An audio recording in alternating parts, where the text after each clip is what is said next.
How to send gems in Clash of Clans. Now in this video, I'll show you a quick guide for you to be able to hand out and give out gems in Clash of Clans. Now first things first is you cannot actually give any amount of gems manually in Clash of Clans, but what you can do is to help them expedite the specific time frame of whatever they are trying to build. So to do that, just simply open up your clan castle.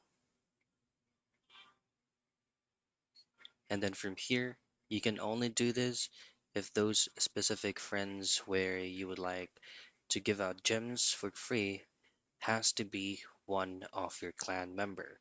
So say for example, this one right here. You just need to visit their base, like this one for example. Now, if they're trying to build anything from here and it requires a lot of time, and for them to expedite it, it requires a specific amount of gem as well. This is the only method that you can do. Just simply tap on the specific field where they are trying to build and then just pay for the gems so that it will be done as soon as possible, or it will flex out the specific time frame of that build. And that is how you send gems in Clash of Clans.